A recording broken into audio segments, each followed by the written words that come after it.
오늘 우리 교체 하나님의 말씀은 신약성경 로마서 6장 12절부터 14절 말씀입니다. 찾으셨으면 제가 봉독합니다. 그러므로 너희는 죄가 너희 죽을 몸을 지배하지 못하게 하여 몸의 사욕에 순종하지 말고, 또한 너희 지체를 불의의 무기로 죄에게 내주지 말고, 오직 너희 자신을 죽은 자 가운데서 다시 살아난 자 같이 하나님께 드리며 너희 지체를 의의 무기로 하나님께 드리라. 죄가 너희를 주장하지 못하리니 이는 너희가 법 아래에 있지 아니하고 은혜 아래에 있음이라. 아멘. 오늘은 은혜 아래에 있음이라 라는 제목으로 하나님 말씀 대언하겠습니다. 우리는 지난주에 로마서 6장 1절부터 11절의 말씀을 통해서 우리 그리스도인은 죄에 대해서는 죽은 자고 하나님께 대해서는 살아있는 자라는 그 사실을 다시금 확인했습니다. 근데 우리가 아무리 죄에 대해서 죽은 자고 하나님께 대해서는 살아있는 자다라고 이야기해도 우리가 살아가는 건 여전히 이 땅입니다. 그래서 우리는 늘 언제나 이 세상에 살아가는 동안에는 죄의 유혹으로부터 자유로울 수 없습니다. 그러므로 죄의 유혹이 있을 때마다 우리는 스스로에게 좀 선포할 필요가 있어요. 결단할 필요가 있습니다. 나는 죄에 대해서 죽은 자다. 나는 하나님께 대해서 산 자다. 라고 선포하고 결단할 필요가 있다라는 것입니다. 그런데 중요한 것은 아무리 우리가 선포하고 죄에 대해서 난 죽었다라고 선포하고 나는 죄에 대해서 죽은 자이기 때문에 나는 하나님께 대해서 하나님의 영광을 위해서 살겠다라고 결단한다 할지라도 선포와 결단만으로는 해결되지 않는다라는 것입니다. 반드시 죄에 대해서 죽은 자, 죄의 유혹을 피하여 하나님께 대하여 또 하나님의 영광을 위해서 살아가기 위해서는요, 결단했으면 그에 맞는 구체적인 실천이 있어야 됩니다. 오늘 본문을 통해서 그럼 우리가 죄에 대해서 죽은 자로서 구체적으로 어떻게 살아야 되는지 잠시 좀 함께 말씀을 나누고자 합니다. 첫 번째로 죄에 대해서 죽은 자로 살아가기 위해서는요, 자기의 이익만을 채우려고 하는 육체의 욕망을 좀 떠나버려야 된다. 욕망을 따르지 말아야 한다라는 것입니다. 오늘 본 12절입니다. 그러므로 너희는 죄가 너희 죽을 몸을 지배하지 못하게 하여 몸의 사욕에 순종하지 말고. 여기서 못하게 하여라는 이 구절은 다른 표현으로 하면 못하도록입니다. 또한 사욕은 자기의 이익만을 채우려고 하는 욕망을 의미합니다. 그러므로 몸의 사욕에 순종하지 말고라는 이 구절은 자기의 이익만을 채우려고 하는 육체의 욕망에 굴복하지 말라라는 의미가 되는 것이죠. 이게 무슨 말입니까? 우리가 죄가 우리 몸을 지배하지 못하도록 하려면 무엇보다도 먼저 자기의 이익만을 채우려고 하는 그 육체의 욕망에 굴복해서는 안 된다라는 것입니다. 육체의 욕망을 따라서는 안 된다라는 것입니다. 육체의 욕망이 무엇입니까? 사람에게는 욕구와 욕망이 있습니다. 비슷한 거예요. 욕구는 필요한 것을 바라는 것입니다. 배가 고프면 어떻게 됩니까? 음식을 필요로 합니다. 먹고 싶은 욕구가 생기는 것입니다. 이런 욕구가 없으면 사람은 죽을 수 있습니다. 배가 고픈데 먹고 싶은 욕구가 없다. 목이 마른데 물을 마시고 싶은 욕구가 없다 하면 죽는 것입니다. 욕구는 니즈, 말 그대로 인생을 살아가면서 사람에게 필요한 것을 이야기하는 거예요. 근데 욕망은 똑같은 바람은 바람인데 꼭 필요한 것을 바라는 것은 아닙니다. 없어도 괜찮아요. 그냥 바라는 거예요. 욕망이라는 단어를 영어로 디자이어라고 하는데 이건 두 가지로 좀 나눠줄 수 있습니다. D는 다운의 의미가 있어요. 그리고 자이어는 라틴어로는 별의 의미가 있습니다. 그러니까 별이 떨어지는 것을 바라보면서 그것을 갖고 싶은 마음이 생기는 게 욕망인 거예요. 사실 그것은 없어도 되는 거예요. 근데 없는데 저게 떨어지니까 나 갖고 싶다. 저거 가지면 더 좋겠는데 이런 마음이 생기는 것이 욕망이다라는 것이죠. 근데 사실 이 욕망이 있기 때문에 인류는 좀 발전을 했습니다. 전화를 그냥 걸었던 것이 들고 다니면서 전화하면 어떨까? 컴퓨터로 그냥 했던 것이 들고 다니면서 컴퓨터도 하면 어떨까? 그러니까 그것이 지금까지 발전해 온 것이죠. 근데 문제는 성경이 말하는 육체의 욕망은 evil desires,라고 해가지고 사악한 욕망입니다. 그러니까 인생을 살아가면서 꼭 필요한 게 아니에요. 단지 내 욕심, 나의 이익을 더 채우고자 하는 그 욕망이 바로 육체적 욕망이다라는 것입니다. 근데 사람이 만일 자기가 가진 것 외에 단지 내 욕심을 채우고자, 내 이익을 더 누리고자 무언가를 바라고 그것을 채워나가기 위해서 살아간다면 그 인생에 바를 수 있겠습니까? 그 인생은 절대로 바른 인생길을 살아갈 수가 없어요. 그는 결국에는 죄의 노예가 돼서 죄의 종으로 살아갈 수밖에 없다라는 것입니다. 그 대표적인 예가 바로 우리가 잘 아는 다윗입니다.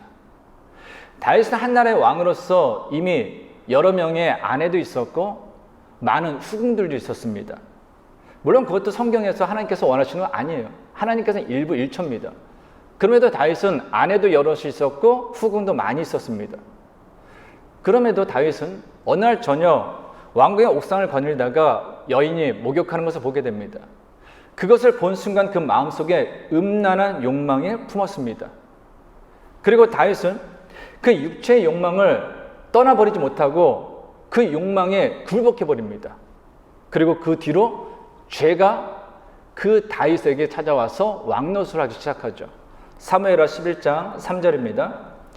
다윗이 사람을 보내 그 여인을 알아보게 하였더니 그가 아뢰되 그는 엘리암의 딸이요 햇사람 우리아의 아내 밧세바가 아니니까 하니. 사악한 욕망의 노예가 된 다윗은 즉시 사람을 보내서 저 여인이 누구인지 알아보라고 명령합니다. 명령을 받은 신하는 뭐라고 그럽니까? 오자마자 바로 이야기를 하죠. 그 여인은 밧세바라는 이름의 여인인데 남편이 있는 유부녀라고 이야기합니다. 더구나 그 남편은 다윗의 충신 우리아였습니다. 그 우리아는 지금 암몬과의 전투에 참전 중이어서 밧세바 혼자 집을 지키고 있었다라는 것입니다. 성도 여러분, 성도님들은 만약에 다윗이라면 이 상황에서 어떻게 하겠습니까? 내가 아무리 저 여인에게 마음을 뺏겠다 할지라도 그 여인이 유부녀다. 그 여인의 남편은 내 충신 우리아다. 더구나 나와 내 왕국을 지키기 위해서 지금 전쟁에 참전 중이다. 그 이야기를 들었으면 어떻게 됩니까? 아무리 내 마음속에서 그를 차지하고 싶은 그 욕망이 이렇다 할지라도 포기하는 것, 내려놓는 것이 맞는 것이죠. 당연히 예전에 다윗이었으면, 우리가 일반적으로 알고 있는 다윗이었으면 그렇게 했을 것입니다. 그런데 이 다윗은 그렇게 하지 않습니다. 오히려 그것을 기회로 여기는 거예요. 그래 지금 남편이 없다고? 혼자 있다고? 당장 데리고 와라. 그리고 어떡합니까? 그 사악한 육체의 욕망을 채우고자 그 연인과 그날 동침하죠. 사무엘하 11장 4절입니다. 다윗이 전령을 보내어 그 여자를 자기에게로 데려오게 하고 그 여자가 그 부정함을 깨끗하게 하였으므로 더불어 동침함에 그 여자가 자기 집으로 돌아가니라. 그런데 다윗의 죄는 여기서 멈추지 않죠. 자신과의 육체적인 관계 후에 밧세바가 아기를 가졌습니다. 그 사실을 알자 다윗은 그 아기가 자기에게 아기가 아닌 것처럼 알바유로 만들려고 하죠. 그럼에도 불구하고 우리아가 자기의 계획대로 넘어가지 않자 결국 이 다윗은 밧세바의 남편, 자신의 충신 우리아를 죽여버립니다. 사무엘하 11장 14절 15절입니다. 아침이 되매 다윗이 편지를 써서 우리아의 손에 들려 요압에게 보내니 그 편지에 써서 이르기를 너희가 우리아를 맹렬한 싸움에 앞세워 두고 너희는 뒤로 물러가서 그로 맞아 죽게 하라 하였더라. 성도 여러분, 우리가 아는 다윗의 모습은 어떻습니까? 어린 시절 베들레헴에서 아버지의 양을 지킬 때에도, 사울의 칼날을 피해 이것저것 도망칠 때에도, 광야에서 홀로 있는 자신에게 억울한 일, 약한 일, 힘든 일을 당하는 사람들이 찾아왔을 때에도 다윗은 늘 언제나 밤하늘의 별처럼 맑은, 밝게 빛나는 그 영혼을 가진 사람이었습니다. 그래서 시편 150편 중에 그 많은 시의 대부분이 다윗이 기록한 시였어요. 힘들고 어려울 때도 그는 하나님을 찬양했습니다. 힘들고 어려울 때도 그는 감사를 찬양했습니다. 악한 사람이 대적이 자신을 죽이라고 억울한 일을 당할 때도 그는 오히려 그 모든 것을 하나님께 맡겼습니다.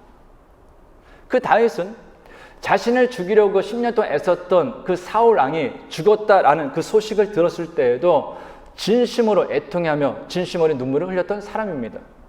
근데 그랬던 다윗이요, 지금 잠시 살펴본 이 사무엘하 11장에 나오는 모습은 전혀 다르지 않습니까? 죄의 노예가 된 것이 아니라 오히려 그 죄를 즐기는 너무나 사악한 모습의 다윗이 되었다라는 것입니다. 이유가 무엇입니까? 이미 여러 명의 아내가 있음에도 불구하고, 이미 많은 수의 후궁이 있음에도 불구하고 자신의 이익만을 챙겨는 그 사악한 욕망, 그 육체의 욕망을 떠나버리지 못하고 굴복하여 따랐기 때문입니다. 근데 한번 생각해 보세요. 어른들이니까요. 다윗이 참 아름다운 여인이다. 저 여인과 내가 오늘 밤 같이 동침하면 너무나 행복하겠는데? 라고 생각해서 그 유부녀이자 자신의 충신의 아내인 밧세바와 지낸 둘의 관계 속에서 그가 누렸던 쾌락을 시간으로 한번 계산하면 얼마나 되겠습니까? 육체의 쾌락이 얼마나 갔을까요? 길어야 1시간 갔겠습니까? 1시간도 못 갔을 거예요. 근데 그 짧은 시간에 쾌락을 위해서 다윗은 육체의 욕망을 버리지 못하고 그 육체의 욕망에 굴복했다라는 것입니다. 그로 인해서 그는 한 여인을, 남편이 있는 유부녀를 겁탈하는 죄인이 되었고, 자신의 충신을, 한 여자의 남편을 전쟁터에 내몰아 죽이는 살인자가 되었다라는 것입니다. 그것으로 끝납니까? 자신의 아버지가 행했던 그 모습을 지켜봤던 그 자녀들은 결국은 오빠가 여동생을 겁탈하고, 가장 사랑하는 아들 압살롬은 아버지를 몰아내고 자신이 왕이 되겠다고 아버지를 죽이려고 쫓습니다. 그 모습이 두려워서 아버지는 신발도 제대로 신지 못하고 머리도 제대로 들지 못하고 도망가는 처지가 되죠. 다윗은 다른 사람 몰래 밤에 한 여자와 간음했지만 아들 압살롬은 다윗의 첩들을 대낮에 모든 사람들이 보는 곳에서 범했습니다.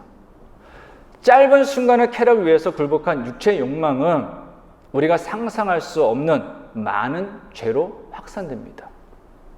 그러므로 우리가 죄에 대해서 죽은 자로 살아가려면요, 내 육체의 욕망이 아무리 나를 유혹한다 할지라도요, 그것이 주는 즐거움, 그것이 주는 쾌락은 짧고 짧다라는 것을 분명히 기억함으로 버릴 수 있어야 합니다. 사랑하는 성도 여러분, 육체의 즐거움이요, 육체의 쾌락이요, 그것이 아무리 우리에게 좋다 할지라도요, 우리의 육체는 결국에는 무엇이 됩니까? 결국엔 다 썩어서 흙이 될 수밖에 없어요. 흙으로 돌아가는 것이 인생이다라는 거예요. 우리가 길을 가면서 밟는 거, 길을 가면서 보는 그 흙이 결국은 내 인생이라는 것입니다. 근데 그 육체에, 그 욕망에 굴복해서 그 육체가 누리는 그 잠깐의 쾌락 때문에 죄의 지배를 받고, 그래서 죄에 벗어나지 못하고 죄의 종으로 살아간다면 그것이 얼마나 어리석은 일이겠습니까? 그러므로 내게 주어진 것이 내 인생 가운데 하나님께서 허락하신 것이다 라는 그 확신과 믿음 속에서 늘 내게 주신 것에 만족하고 감사함으로 더 큰 육체의 욕망을 쫓지 않는 지혜로운 삶이 될 수 있기를 바랍니다. 두 번째로, 우리가 죄에 대해서 죽은 자로 살아가려면 우리의 지체를 불의의 무기로 죄에게 내주지 말고 의의 무기로 하나님께 드려야 한다라는 것입니다. 오늘 본 13절입니다. 또한 너희 지체를 불의의 무기로 죄에게 내주지 말고 오직 너희 자신을 죽은 자 가운데서 다시 살아난 자 같이 하나님께 드리며 너희 지체를 의의 무기로 하나님께 드리라. 아멘. 지체는 아시는 대로 팔, 다리 등과 같이 머리끝에서부터 발끝까지 우리 몸의 각 부분을 의미합니다. 근데 무기로 번역된 헬라어 호플론이라는 이 단어는 도구로도 사용되고 번역할 수도 있고 악기로도 번역될 수 있어요. 근데 도구나 악기, 어느 것으로 번역되는 공통점 하나 있습니다. 그것을 사용하는 사람이 누구냐에 따라서 그 가치와 의미가 전혀 달라진다라는 거예요. 동일한 악기도 실력이 좋은 사람이 연주하면은 너무나 아름다운 소리를 내고요, 실력이 형편없는 사람이 연주를 하면 형편없는 소리를 내죠. 좋은 칼도 의로운 사람이 잡으면 의로운 무기가 되고요, 좋은 칼도 악한 사람이 잡으면 사람을 해치는 도구가 될 수 있는 것입니다. 근데 우리 몸은 역시 동일하다라는 거예요. 우리 인생의 주인이 누구냐에 따라서 우리 몸은 불의의 무기로 사용될 수도 있고 의의 무기로 사용될 수도 있습니다. 불의의 무기로 죄를 위해서 사용될 수도 있고 의의 무기로 하나님을 위해서 사용될 수도 있다라는 거예요. 근데 이것은 예수 그리스도를 믿음으로 구원받은 그리스도인 하나님의 자녀라고 해서 예외는 아니다라는 것입니다. 에베소 4장 25절 상반절입니다. 그런즉 거짓을 버리고 각각 그 이웃과 더불어 참된 것을 말하라. 에베소 4장 28절 상반절입니다. 도둑질하는 자는 다시 도둑질하지 말고, 에베소 4장 29절 상반절입니다. 무릇 더러운 말은 너희 입 밖에도 내지 말고. 에베소 교회는 바울이 선교 여행 중에 3년이나 머물면서 밤낮으로 말씀을 가르친 교회입니다. 그러니까 어느 교회보다도 뜨거운 사랑을 받은 교회예요. 그래서 바울의 예루살렘에 돌아가고 그것이 죽음의 길이다라는 것을 안 에베소 장로들과 에베소 교인들은 바울을 떠나보내면서 너무나 눈물로 안타까워했습니다. 그들은 정통성이라는 자부심도 있었고, 그들은 바울로부터 받은 그 교리에 대해서 너무나 잘 알고 있었기 때문에 교회 안에 있는 악한 자와 자칭 사도라는 자들 분별해서 내어 쫓아다녔던 사람들입니다. 근데 그 에베소 교회 교인들 향해서 바울이 편지를 쓰면서 지금 무엇이라고 권면하고 있습니까? 거짓을 버리고 각각 그 이웃과 더불어 참된 것을 말하라. 도둑질하는 자는 다시 도둑질하지 말라. 무릇 더러운 말은 너희 입 밖에도 내지 말라라는 것입니다. 왜 바울이 에베소 교인들에게 이 에베소서라는 편지를 쓰면서 거짓말하지 마라, 도둑질하지 마라, 더러운 말 하지 말라라고 권면했을까요? 이유가 무엇이겠습니까? 그들은 하나님을 믿는 그 교인이라고 하면서도, 하나님을 믿는 그리스도인이라 하면서도, 예수 그리스도의 은혜로 하나님의 자녀된 사람이라 하면서도 그들은 너무나 쉽게 거짓말을 했습니다. 그들은 너무나 쉽게 도둑질을 했습니다. 그들은 너무나 쉽게 더러운 말을 했습니다. 예배가 끝난 뒤에 예배당 밖에서뿐만 아니라 예배당 안에서도, 교회 안에서도 교인들을 상대로 그들은 거짓말을 했고, 그들은 도둑질을 했고, 그들은 더러운 말을 했다라는 것입니다. 그래서 바울은 권면하는 거예요. 너희가 정말로 예수 그리스도 안에서 하나님의 은혜 가운데 하나님의 자녀로 거듭난 사람이라면 너희는 너희 입을, 너희의 몸을 하나님께 드림으로, 의의 병기로 이제는 거짓말하지 말고, 도둑질하지 말고, 더러운 말을 하지 말고 살아야 된다라고 말했다라는 것입니다. 성도 여러분, 어떤 분들은 그런 분들이 있어요. 내가 예수 믿음으로 이제 하나님의 자녀가 되었으니까 나는 정말로 모든 것이 거룩할 것이다 라고 생각하는 사람도 있습니다. 심지어 어떤 분들은 성경을 많이 하니까, 내가 기도를 많이 했으니까, 내가 직분이 집사니까, 안수 집사니까, 권사니까, 장로니까, 목사니까 나는 누구보다 거룩하다, 내가 하는 모든 말은 거룩하다, 내가 하는 모든 행동은 거룩하다라고 착각하시는 분이 있다라는 것입니다. 그래서 그런 분들은 다른 사람에 대해서 쉽게 판단합니다. 다른 사람에 대해서 조롱도 쉽게 합니다. 예수 믿지 않는 사람에 대해서 판단도 너무나 자주 합니다. 그런데 그렇지 않다라는 거예요. 직분이 무엇이든 간에, 성경적인 지식이 무엇이든 간에 내 몸을 죄에게 내어주면요, 우리의 입술, 우리의 손, 우리의 발, 우리의 몸은 불의의 무기가 돼서 죄를 일삼을 수 있다라는 것입니다. 성경은 다음같이 이야기합니다. 잠언 31장 30절 31절입니다. 고운 것도 거짓되고 아름다운 것도 헛되나 오직 여호와를 경외하는 자는 칭찬을 받을 것이라. 그의 손의 열매가 그에게로 돌아갈 것이요 그가 행한 일로 말미암아 성문에서 칭찬을 받으리라. 아시는 것처럼 잠언은 지혜의 책이에요. 모두 31장으로 되어 있습니다. 그래서 어떤 분들은 매일매일 1일에는 잠언 1장을 읽고 2일에는 잠언 2장을 읽고 3일에는 잠언 3장을 읽는 분들이 있어요. 그러면서 내가 그 지혜, 하나님의 지혜 안에서 살겠다라고. 근데 31장으로 되어 있는 그 지혜서, 잠언서의 마지막 절이 누구에 대한 이야기로 끝나냐? 여자의 얘기로 끝나요. 무슨 얘기냐? 여자가 지혜로우면 가정이 아름답게 세울 수 있다는 거예요. 반대로 여자가 지혜롭지 않으면 가정은 무너질 수 있다는 것입니다. 그러면서 여기서 강조하는 게 뭐예요? 그 손의 열매가 그에게로 돌아간다는 거예요. 내 손으로 무엇을 했느냐에 따라서 칭찬을 받는다는 것입니다. 내 손으로 무엇을 했냐에 따라서 그 가정이 아름답게 세워질 수도 있고, 내 손으로 무엇을 했냐에 따라서 그 가정이 무너질 수도 있다라는 것입니다. 반대로 얘기하면 무엇일까요? 내 손이 아름다운 것을 하면 하나님 앞에 칭찬을 받지만, 반대로 내 손이 해야 할 것을 하지 않고 하지 말아야 할 것을 하면 그 손은, 그 행위는 하나님 앞에 꾸지람, 책망을 받는다라는 것입니다. 이사야 52장 7절입니다. 좋은 소식을 전하며 평화를 공포하며 복된 좋은 소식을 가져오며 구원을 공포하며 시온을 향하여 이르기를 내 하나님이 통치하신다는 자의 산을 넘는 발이 어찌 그리 아름다운가. 여기서는 발을 칭찬하죠. 발이 어찌 그리 아름다운가라는 거예요. 무슨 얘기일까요? 이 사람 발이 통통하다, 뽀얗다, 너무나 이쁘다 이런 얘기일까요? 아니에요. 이 사람의 행위가 아름답다라는 것입니다. 사람은요, 행위는 손과 발로 다 나오게 있습니다. 우리 인생은 죽으면요, 기억되는 건 그 사람이 살았던 행위예요. 그 사람의 손으로 무엇을 했는지, 그 사람의 발로 무엇을 했는지, 그 발로 어디를 가고 어디를 안 갔는지, 이 행위가 이 세상 가운데 남는 것입니다. 그 행위를 따라서 그 사람을 칭찬할 수도 있고요, 그 사람에 대해서 책망할 수 있는 거예요. 그래서 하나님께서는 우리를 바라보시되 우리의 손과 발을 바라보십니다.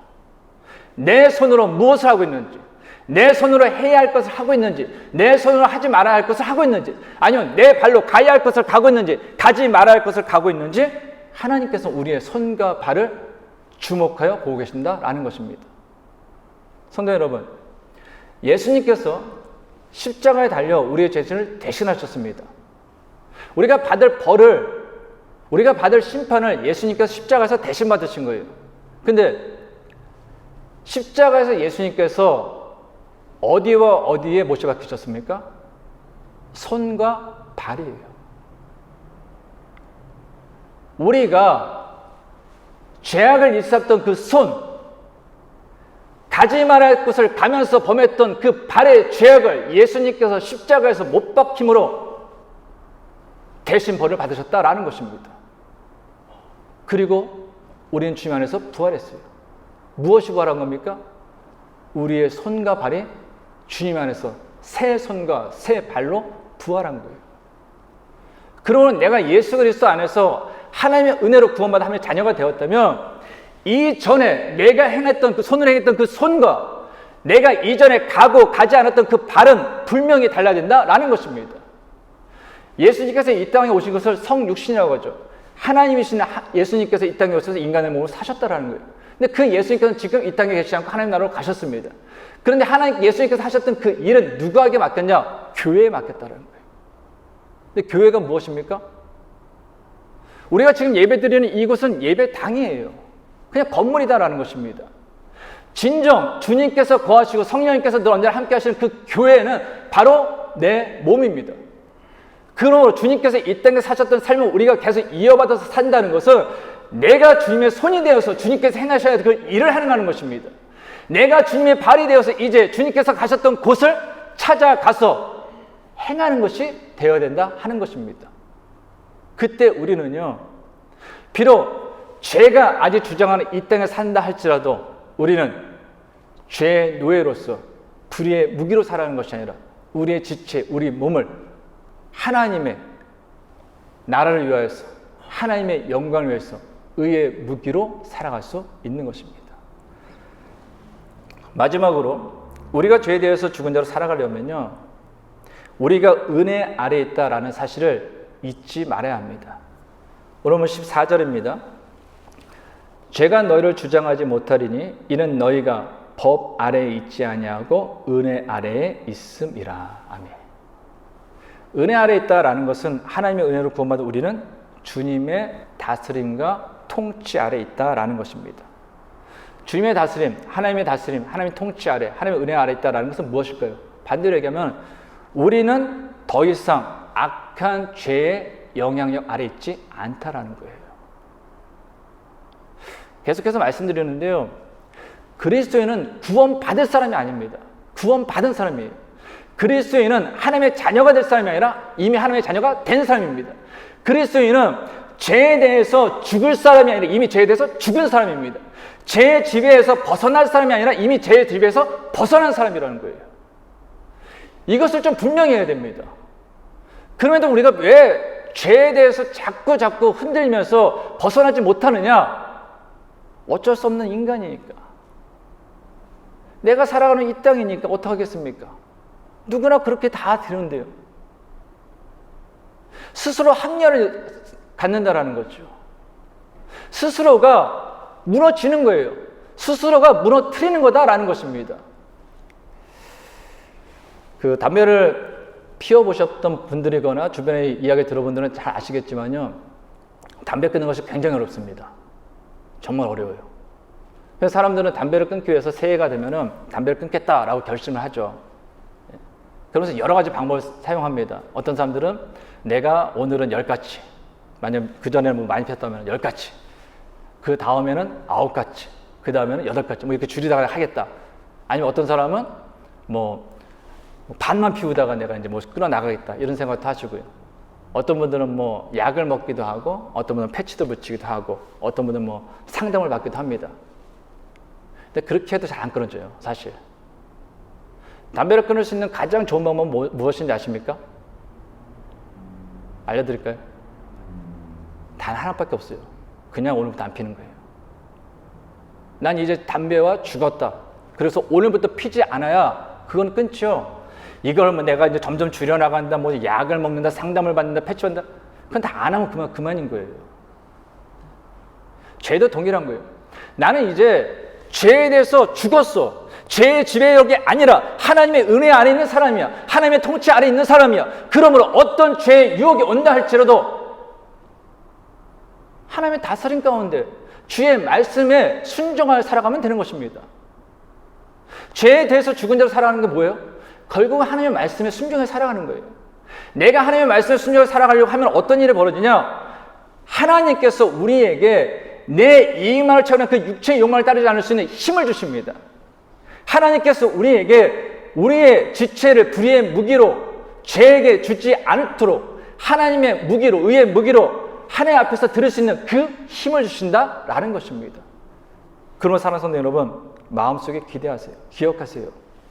우리는 이제 죄의 종이 아닙니다. 그 어떤 죄도 우리를 주장하지 못합니다. 우리는 예수 그리스도의 십자가의 죽음으로 인해 하나님의 은혜, 하나님의 다스림, 하나님의 통치 아래 있는 사람이기 때문입니다. 그러므로 내게 주어진 것에 만족하시면서 더 많은 것을 가지려는 그 욕심, 육체적인 욕망 때문에 어리석은 죄의 노예가 되거나 아니면 제가 하는 대로 내 마음을, 내 몸을 그대로 내어둠으로 불의의 무기가 되지 않길 바랍니다. 비록 힘들고 어려운 인생길을 할지라도 저와 여러분 모두 하나님의 은혜 아래 있는 사람들로서 이 부족한 몸을 하나님께 드려 날마다 하나님의 영광을 위해서, 하나님의 나라를 위하여서 하나님께서 원하시는데 사용할 수 있는 의의 무기로 살아갈 수 있는 저와 여러분 되기를 간절히 주님의 이름으로 축원합니다.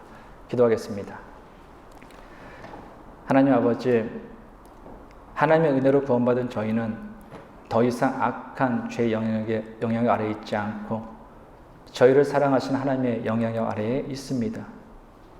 그러므로 이제 저희가 하나님의 은혜로 구원받은 하나님의 자녀로서 하나님의 말씀대로 살려고 하면 하나님께서는 저희에게 자기의 이익만을 채우려고 하는 육체의 욕망을 따르지 않으며 살아갈 수 있는 힘과 저희의 지체를 불의의 무기로 죄에게 내주지 않고 의의 무기로 하나님께 드리며 살아갈 수 있는 힘을 주심을 믿습니다. 그러므로 하나님의 은혜 가운데 죄에 대하여서는 죽은 자로, 하나님께 대하여는 살아있는 자로 하나님 나라와 하나님의 영광을 위한 의의 무기로 살아가는 저희 모두가 되게 하옵소서. 예수님의 이름으로 기도하옵나이다. 아멘. 우리 시간 가서 찬양하시며 결단을 기도합니다. 나 이제 주님의 새 생명으로 이 뜻을 지나고 새 사랑이로다. 그 생명 내 맘에 강같이 흐르고 그 사랑 내게서 해같이 빛나라. 영생을 누리며 주 안에 살리라. 오늘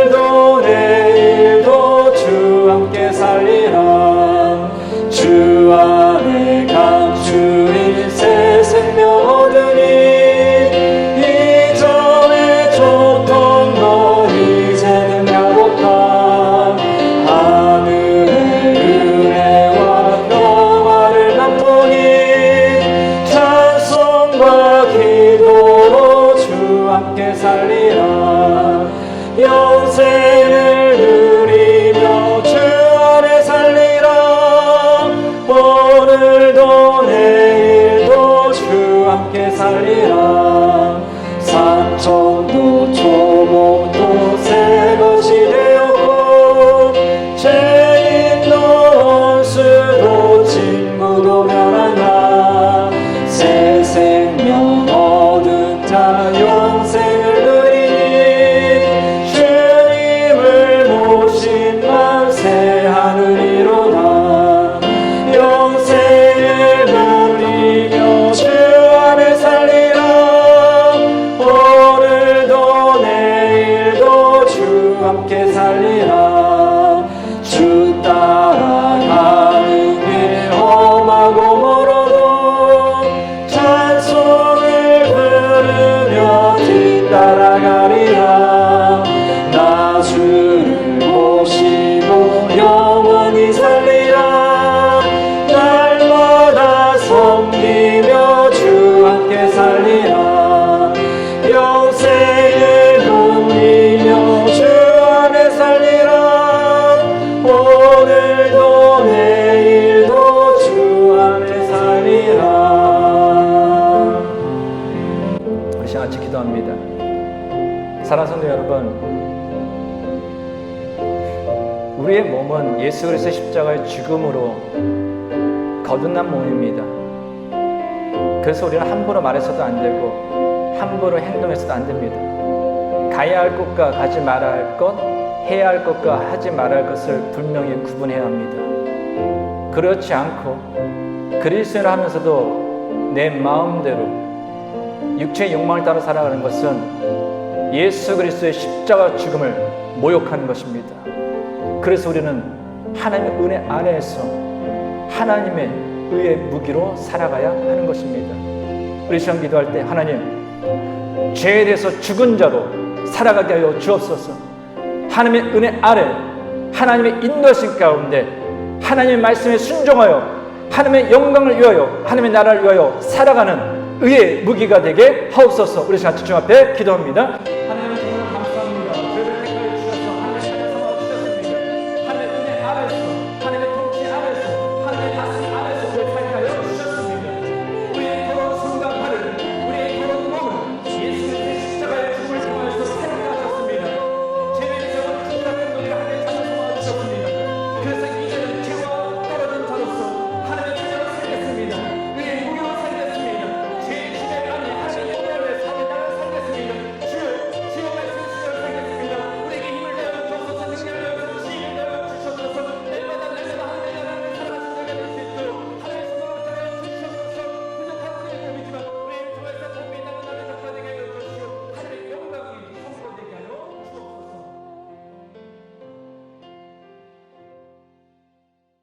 이제는 우리 주 예수 그리스도의 은혜와 하나님의 크신 사랑과 성령님의 교통하심이 하나님의 은혜 아래 죄에 대하여는 죽은 자로 하나님께 대하여는 살아있는 자로 하나님의 나라와 하나님의 영광을 위한 의의 무기가 되기를 원하는 모든 성도들과 가정과 세우신 기업이 이제부터 여기까지 함께 하시기를 간절히 축원하옵나이다.